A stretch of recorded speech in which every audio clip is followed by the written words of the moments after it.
Shalom adik-adik. Kita jumpa lagi nih. Hai ya. Masih bersama saya. Wah, semoga kalian tidak bosan dengan saya. Dengan saya siapa lagi? Tidak lain dan tidak bukan Kak Yordan. Dan juga ditemani oleh sang gitaris handal Kak Cipta. Ya, terima kasih sudah mau menemani Kak Cipta ya. Ya. Di minggu kali ini mungkin akan terasa spesial. Kenapa? Karena mungkin ini akan menjadi batu loncatan kita. Wah. Semoga tidak menjadi konten terakhir, tapi ini salah satu sekolah minggu terakhir kita dengan konsep online seperti ini. Karena minggu depan kita akan tatap muka. Saya harap kalian senang karena guru-guru sangat senang menyambut ini ya. Sebelum kita lanjut lebih dalam untuk memulai sekolah minggu kali ini, kita akan pujikan Hati yang Gembira Adalah Obat.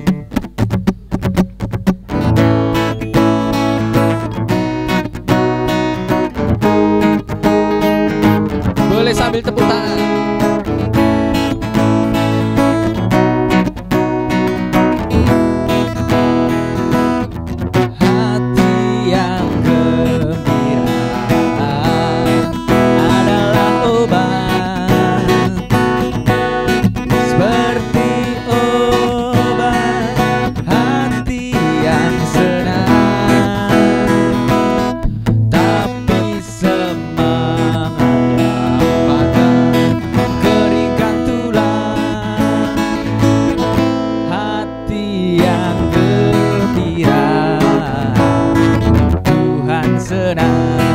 Kita pujikan lagi.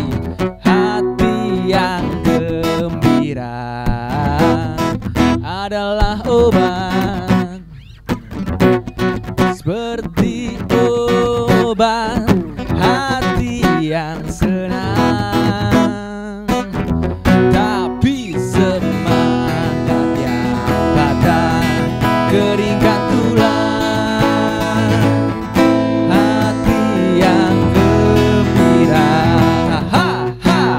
Tuhan senang, hati yang gembira, Tuhan senang, hati yang gembira, Tuhan senang. Tepuk tangan. Hati yang gembira adalah obat. Itu suatu ungkapan yang dipetik dari Alkitab, dijadikan lirik lagu dan sangat menyentuh sekali. Hati yang gembira adalah obat. Kalau mungkin adik di sana sedang sakit, mungkin sedang stres, cerita cilik masih stres, coba bikin hati kalian gembira, coba bikin hati kalian senang. Pasti sakit yang kalian rasakan, sakit yang kalian derita akan menjadi cepat pulih, karena hati yang gembira adalah obat yang manjur. Oke. Ya, sebelum kita lebih dalam lagi, kita mau berdoa pembuka. Ya, lipat tangan, tutup mata, mari kita berdoa.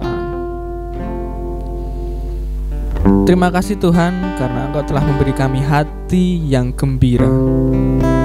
Terima kasih Tuhan karena Engkau telah memberikan kami hari yang baru, di mana kami boleh bersyukur, kami boleh memuji dan memuliakan nama-Mu bersama dengan teman-teman kami. Walaupun masih melalui online Tuhan, tapi kami yakin dan percaya mujizat-Mu nyata untuk kami dan akan indah pada waktunya. Kiranya Engkau berkati Tuhan sekolah minggu hari ini, dari awal, pertengahan, hingga sampai akhir nanti selesai Tuhan. Kami serahkan di dalam tangan kuasa Tuhan kami, Yesus Kristus. Engkau memberkati, Engkau membimbing, dan Engkau melindungi kami. Terima kasih Tuhan. Haleluya. Amin. Ya, amin. Ya, masih menyambung dengan pengumuman yang Kak Yordan umumkan di awal tadi tentang sekolah minggu yang sudah boleh tatap muka. Nanti silahkan tunggu dari pengumuman guru-guru sekolah minggunya masing-masing. Pasti nanti akan ada pengumuman sekolah minggunya di mana, dan kemungkinan besar tetap di tempat yang dulu dipakai gitu. Dan tetap adik-adik wajib menjaga protokol kesehatan, karena ini kesempatan kita untuk sekolah minggu tatap muka, biar nanti berjalan dengan lancar, dengan aman dan sehat semua. Amin. Amin. Oke. Sebenarnya nggak sabar juga ketemu adik-adik langsung, karena Kak Yordan di sini hanya menghadap kamera, tidak menghadap kalian secara langsung. Tapi puji Tuhan, indah waktunya, indah rencana Tuhan boleh kita rasakan. Rencana Tuhan nyata, minggu depan kita sekolah minggu tatap muka. Sebelum mendengarkan firman Tuhan dan belajar firman Tuhan, kita akan pujikan indah rencanamu Tuhan.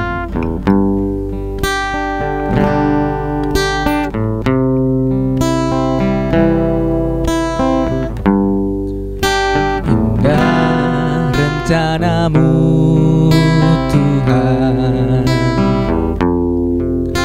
di dalam hidupku.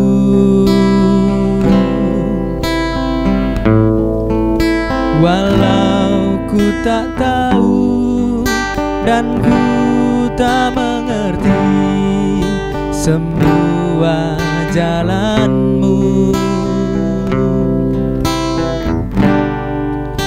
dulu ku tak tahu Tuhan, berat ku rasakan,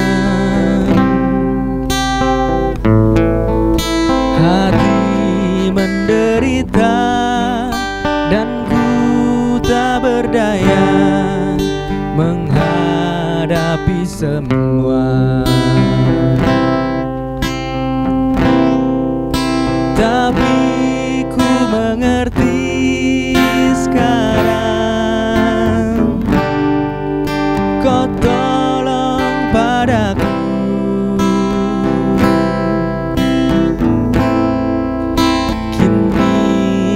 Melihat dan ku merasakan indah rencanamu, tapi ku mengerti sekarang, Kau tolong padaku.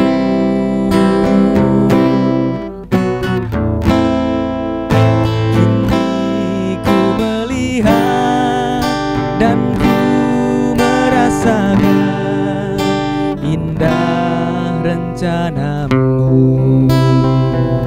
Kita akan pujikan ini dari awal. Indah rencanamu Tuhan di dalam hidupku.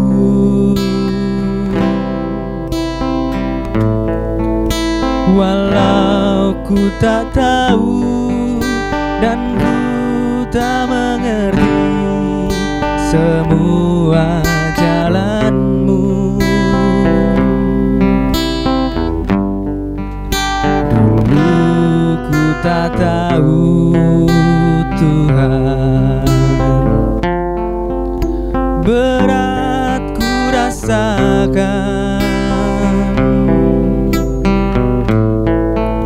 hati menderita dan ku tak berdaya menghadapi semua.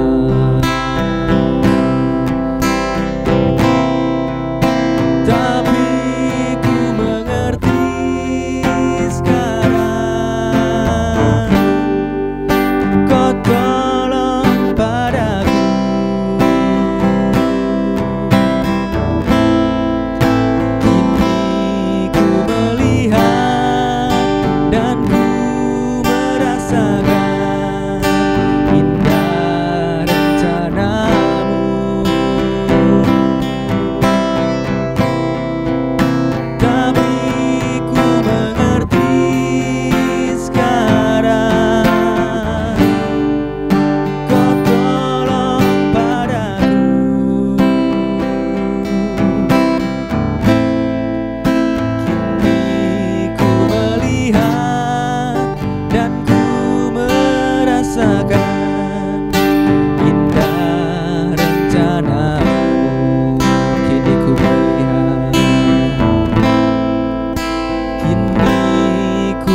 melihat dan ku merasakan indah rencanamu.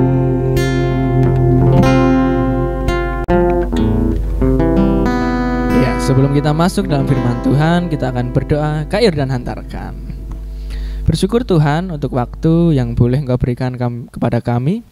Walaupun mungkin akan terasa singkat, tapi kami yakin dan percaya pertolongan-Mu melalui firman yang Engkau berikan akan sangat bermanfaat bagi langkah hidup kami dan sangat membantu kami di dalam kami mengarungi kerasnya hidup ini Tuhan. Kiranya Engkau berkati hamba-Mu di sini yang akan membawakan firman-Mu. Kiranya apa yang keluar dari mulut hamba-Mu ini seturut akan kehendak-Mu saja. Dan Engkau berkati anak-anak-Mu di rumah yang boleh mendengarkan melalui streaming online ini Tuhan. Kau berkati hati mereka, telinga mereka untuk mendengar, supaya dapat mereka laksanakan firman-Mu ini dalam kehidupan mereka sehari-hari. Terima kasih Tuhan untuk waktu-Mu. Di dalam nama Tuhan Yesus kami berdoa dan mengucap syukur. Amin. Ya, amin. Oke, masih bersama Kak Yordan lagi. Semoga kalian tidak bosan. Ya. Bisa disiapkan Alkitabnya, boleh melalui handphone, boleh melalui Alkitab buku, atau apapun yang kalian miliki, yang penting Alkitab. Sudah? Sudah ketemu? Katakan. Oh, belum ayatnya, Ding. Ya. Kita akan membuka Lukas. Wah, Lukas itu perjanjian lama apa baru? Iya, benar, baru. Oke. Sudah dibuka Lukas. Lukas pasal yang keempat. Lukas pasal yang keempat. Pasal itu angka yang besar. Kalau ayat itu angka yang kecil. Oke. Lukas pasal yang keempat, ayat yang ke-24. Sudah ketemu? Lukas pasal 4 ayat yang ke-24. Oke. Kayak dan bacakan ya, kalian juga membaca dari rumah. Oke, 1, 2, 3. Lukas pasal 4 ayat yang ke-24. Dan katanya lagi, aku berkata kepadamu, sesungguhnya tidak ada nabi yang dihargai di tempat asalnya. Ulangi sekali lagi ya. Dan katanya lagi, aku berkata kepadamu, sesungguhnya tidak ada nabi yang dihargai di tempat asalnya. Ya. Cukup singkat untuk pembelajaran kali ini, tapi kita akan coba membedah dan mengulik ayat ini artinya apa dan bagaimana. Oke. Ini adalah perkataan siapa? Kalau boleh tahu? Perkataan siapa coba? Ya, ini adalah perkataan Tuhan Yesus sendiri. Tuhan Yesus berfirman, aku berkata kepadamu, sesungguhnya tidak ada nabi yang dihargai di tempatnya sendiri. Maksudnya apa kira-kira? Bingung? Bingung? Oke. Sedikit flashback. Ayat ini menceritakan tentang kembalinya Yesus ke tempat asalnya, yaitu Nazaret, di mana Tuhan Yesus dibesarkan di sana. Tuhan Yesus mengalami masa kecil dan masa remaja di sana. Dan di awal-awal penginjilannya atau di awal-awal Tuhan Yesus bersabda keliling-keliling negeri seperti itu. Di awal-awal, jadi setelah pencobaan di padang gurun lah, dia kembali ke tempat awalnya, Nazaret. Dia mencoba berkhotbah di sana, mencoba membenarkan hukum Taurat yang mungkin agak dipandang saklek oleh orang-orang Nazaret pada saat itu. Tapi Yesus malah ditolak. Bayangkan, di tempat asalnya sendiri Tuhan Yesus ditolak. Diusir, kon ngalih kuratuk rene, padahal itu asal Tuhan Yesus. Itu karena mungkin tidak mengertinya orang-orang pada saat itu, dan tidak percaya dan tidak mau mengakui bahwa Tuhan Yesus adalah Mesias, bahwa Tuhan Yesus adalah juru selamat. Mosok toh juru selamat tak wong kene ya, dipaido. Tuhan Yesus dipaido waktu itu. Mereka tidak percaya dan mereka tidak mau percaya bahwa Tuhan Yesus adalah Mesias. Waktu Tuhan Yesus berkhotbah, waktu Tuhan Yesus membenarkan hukum Taurat dan berkata seperti itu, tambah diusir. Dan benar, tidak ada nabi yang diakui di tempat asalnya. Itu latar belakangnya ayat ini. Nah, kalau Kak Yordan boleh cerita, Judul firman Tuhan kali ini akan Kak Yordan beri judul Tetap Tenang. Santai bos. Slow, Wallace, tetap tenang, kalem. Ya itu, tetap tenang. Ada ya satu ilustrasi cerita yang mungkin sangat sering kalian dengar atau mungkin pernah kalian rasakan sendiri. Jadi di suatu hari ada anak kecil dan ibunya pergi ke pasar atau ke warung swalayan yang besar untuk membeli perlengkapan atau kebutuhan sehari-hari. Anak ini diajak oleh ibunya. Anggap saja anaknya namanya Jifta. Pinjam nama sebentar ya, Jifta. Jifta ikut sama ibunya ke pasar atau ke swalayan untuk membeli bahan-bahan makanan atau perlengkapan sehari-hari. Sudah membeli, waktunya membayar. Biasanya kan kalau di kasir atau di tempat yang dekat orang bayar itu ada es krim ya biasanya. Nah, Jifta melihat es krim. Bu pengen es krim. Wah, wis ginjal-ginjal kecah cilik pengen es krim wae, ora dikei nangis. Pengen es krim, ya ampun, aku sudah ngemut es krim. Nah, Jifta kepengen. Tapi waktu itu Jifta lagi sakit flu, batuk, pilek seperti itu. Nanti kalau minum es krim kan biasanya mah tambah sakit tenggorokannya, mah tambah pilek seperti itu. Langsung ibunya melarang, tidak. Kamu kan lagi pilek, kamu lagi flu, kamu lagi batuk, tidak boleh minum es krim. Pengen bu, pengen. Wah, Jifta tambah nangis, tambah muser-muser nenggon nenggon lantai. Wis. Ya sudah, tak belikan tapi bukan es krim. Susu mau ya? Jifta mikir.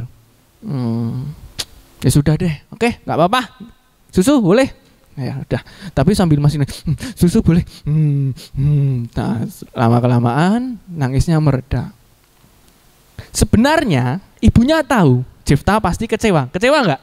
Kecewa. Karena pertama pengennya es krim.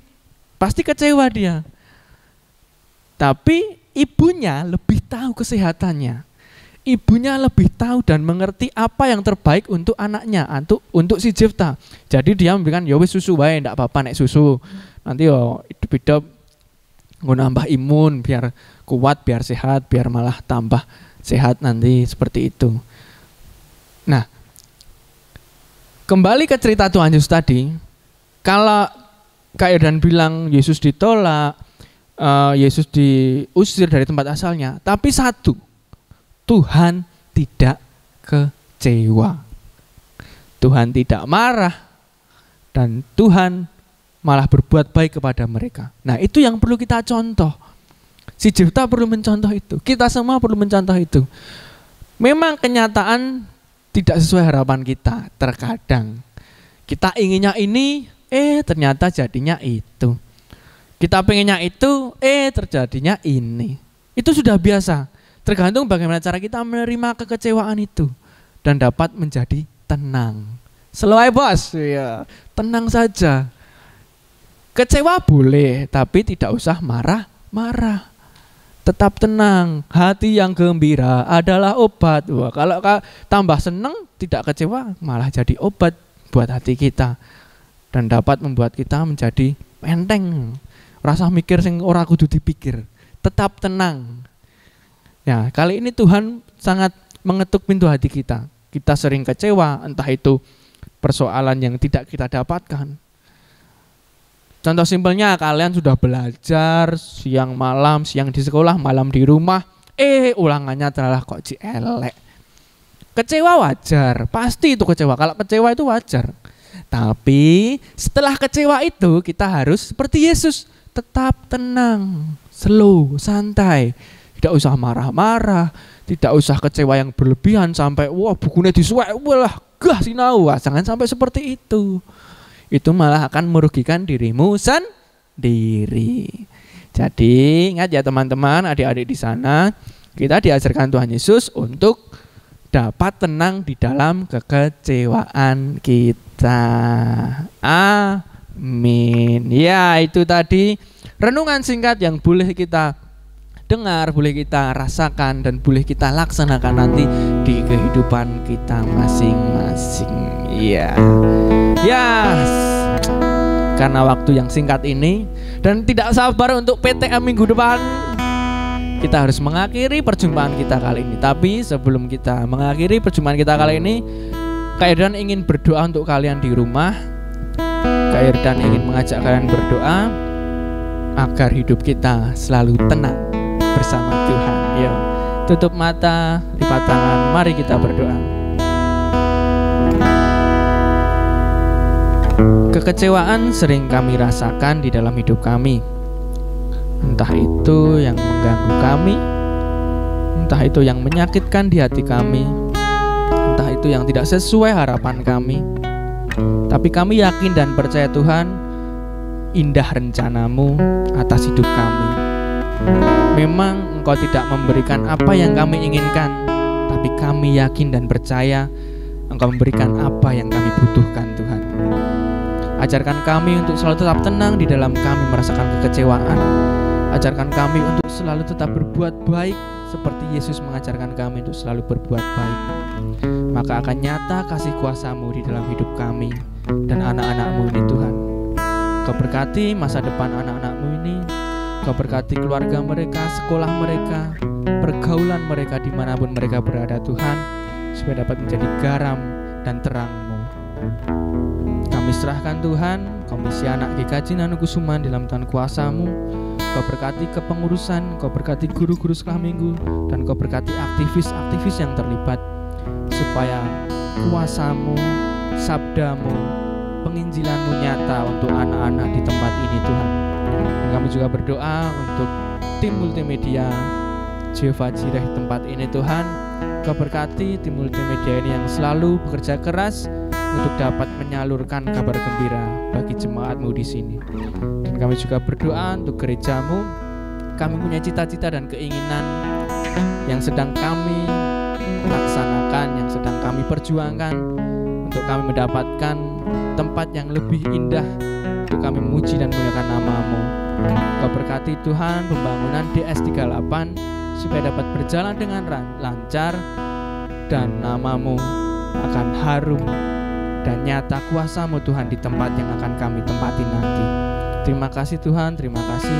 Kami serahkan hidup kami serahkan masa depan kami, karena kami tahu indah rencana-Mu, Tuhan. Di dalam satu nama Tuhan kami, Yesus Kristus, kami boleh berdoa dan mengucap syukur. Dan semua yang percaya katakan amin. Amin. Ya, akhirnya kita akan mengakhiri streaming sekolah minggu online ini. Dan minggu depan jangan lupa datang ke sekolah minggu, oke? Lagu terakhir, kita harus patut berbangga kepada Tuhan, kita harus patut berbangga kepada Bapa, karena kasih kuasa-Nya nyata untuk sungguh ku bangga Bapa. Sungguh ku bangga Bapa, punya Allah seperti Engkau. Sungguh ku bangga Yesus atas segala pengorbanan-Mu. Tak mungkin aku hidup lepas dari kasih-Mu. Kasih-Mu menyelamatkan dan beriku pengharapan. Kini ku persembahkan apa yang aku miliki.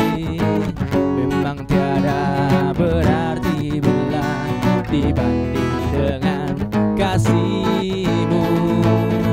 Namun ku ingin memberi dengan sukacita di hati, karena ku tahu ini menyenangkan bagi-Mu. Sungguh ku bangga Bapa, punya Allah seperti Engkau. Sungguh ku bangga Yesus atas segala pengorbanan-Mu. Tak mungkin aku hidup lepas dari kasih-Mu. Kasih-Mu menyelamatkan dan beriku pengharapan. Kini ku persembahkan apa yang aku miliki. Memang tiada berarti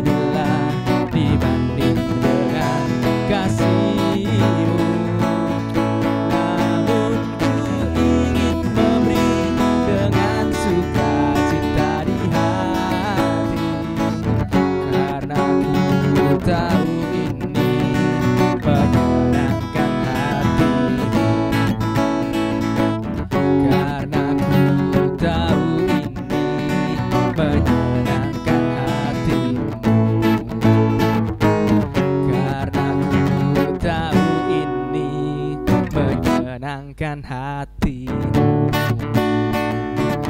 Dadah, sampai jumpa di minggu depan.